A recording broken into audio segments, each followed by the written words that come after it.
Hello everyone, solid state physics में हमारा आज का टॉपिक है सिमेट्री ऑपरेशंस, जिसमें हम पढ़ेंगे कि 5 फोल्ड सिमेट्री और 7 फोल्ड सिमेट्री जो है वो पॉसिबल नहीं है और क्यों नहीं है। सो पहले रिवाइज करते हैं। Symmetry operation is an operation on an object और crystal that results in no change in the appearance of the object और क्रिस्टल।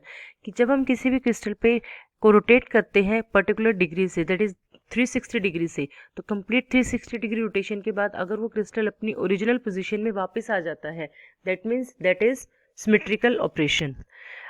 अगर इसके लिए हम फॉर्मूला जो यूज करते हैं that is n is equal to 360 divided by 5 here n is the fold symmetry, that is 1 fold symmetry, 2 fold symmetry, that means कि कितनी बार रोटेट करने पे, कितनी डिग्री एंगल से रोटेट करने पर वो क्रिस्टल आपके पास उसी पोजीशन में वापस आता है। अब अगर हम ट्रायंगल की बात करते हैं तो ट्रायंगल को अगर हम 4 टाइम्स रिपीट करते हैं, 90 डिग्री पे रोटेट करते हैं, तो हमारे पास वो अपनी ओरिजिनल पोजीशन पे वापस आ जाता है। तो n is equal to 4 fold, that means कि किसी रेक्टेंगल के लिए हमारे पास 4 फोल्ड सिमेट्री होती है कि 4 बार 90 डिग्री से रोटेट करने पे वो अपनी ओरिजिनल पोजीशन पे वापस आता है। अब हमारे पास बात अगर हम करते हैं इसको मैथमेटिकली देखें तो ये हमारे पास 2 डायमेंशन क्रिस्टल है 4 फोल्ड में। 4 फोल्ड मीन्स क्यों? क्योंकि यहाँ पर क्या है, हमारे पास ट्रायंगल हमने लिया है जिसकी 4 साइड्स हैं। क्लियर?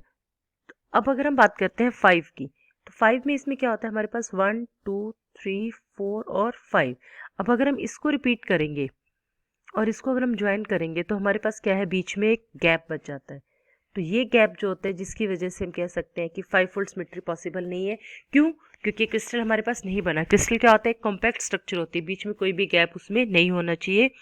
अब अगर हम 6 फोल्ड की बात करते हैं तो हेक्सागन की अगर हम बात करेंगे तो हेक्सागन में 6 साइड्स हैं, अगर हम इनको ऐसे ज्वाइन करते हैं तो हमारे पास कोई भी गैप नहीं बनता। That is our 6 fold symmetry. अब मैथमेटिकली इस चीज़ को हम प्रूव करेंगे।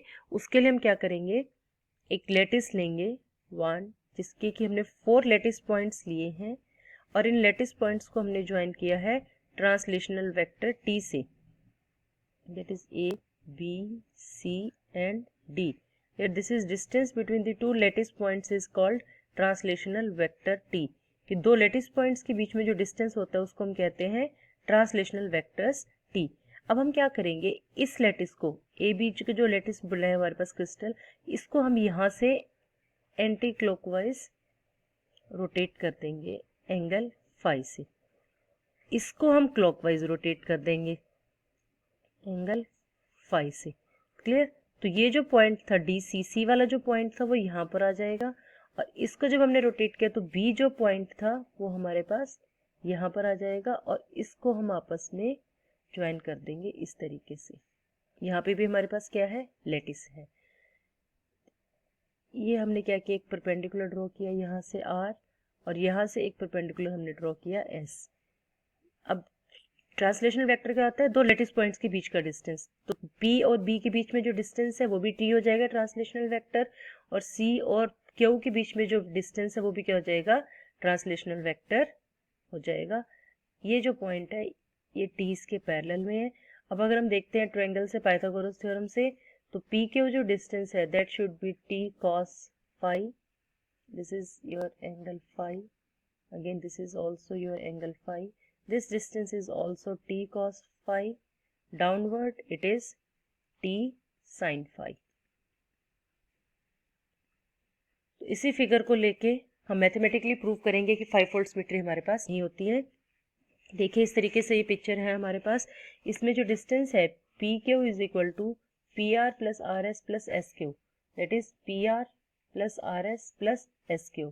तो P Q is equal to M T, M क्या है, कोई भी एक इंटीजर है आपके पास, टी ट्रांसलेशनल वेक्टर हो गया, पी आर की वैल्यू टी कॉस फाई हो गई, ये टी है, और एस क्यू की वैल्यू क्या आ गई ना आपके पास, टी कॉस फाई है। क्लियर? तो यहाँ से अगर हम इसको सॉल्व करते हैं तो ये हमारे पास टी यहाँ पर जो है वो तीन सब में कॉमन है, तो टी को हम आउट कर देंगे, कैंसिल कर देंगे। So M should be 2 cos phi plus 1, तो यहाँ से cos फाई की वैल्यू आपके पास क्या आ जाएगी, m माइनस 1 डिवाइडेड बाई 2। अभी m क्या है, ये भी इंटीजर है, 1 भी इंटीजर है, 2 भी इंटीजर है, तो इस पूरे एक्सप्रेशन को हम रिप्लेस कर देंगे एक अनदर इंटीजर से n से। ये हमने इसलिए किया ताकि हमारी जो कैलकुलेशंस है वो बहुत ज़्यादा बड़ी ना हो, कैलकुलेशंस को शॉर्ट रखने के लिए। तो लास्ट में जो इक्वेशन हमारे पास बची cos phi is equal to n divided by 2। अब यहाँ से हम देखते हैं, देखिए cos phi की जो वैल्यूज होती है हमारे पास, cos phi की वैल्यू मैक्सिमम वैल्यू +1 होती है और मिनिमम वैल्यू जो होती है वो -1 होती है। ठीक है, इसके अकॉर्डिंगली अगर हम देखते हैं तो n की जो वैल्यू वो हमारे पास किस किस के बीच में लाई करनी चाहिए, -2 और +2 के बीच में। तो n की वैल्यू होगी हमारे पास -2 -1 0 1 और 2।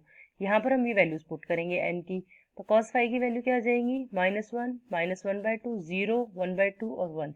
तो cos phi की मैक्सिमम वैल्यू हो गई 1 और मिनिमम वैल्यू हो गई -1।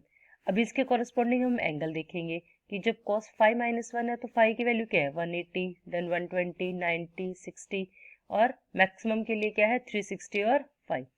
क्लियर। अब ये जो फॉर्मूला था हमारे पास n is equal to 360 divided by 5, ये हमें बता रहा था कि कितने फोल्ड सिमेट्री है। अब अगर हम यहाँ पर 5 की वैल्यूज पुट करेंगे कॉरेस्पॉन्डिंग, तो यहाँ पर n की वैल्यू आ जाएगी 2 3 4 6 और 1। तो यहाँ पर n की जो दो मिसिंग वैल्यूज हैं that is 5 fold 7 fold and onwards. That means n is not equal to 5 fold symmetry and 7 fold. So it is clear that there does not exist 5 fold or 7 fold symmetry axis. The big concept is that there does not exist 5 fold or 7 fold symmetry axis. If you like the video, please share it and subscribe to my channel. Thank you very much for watching.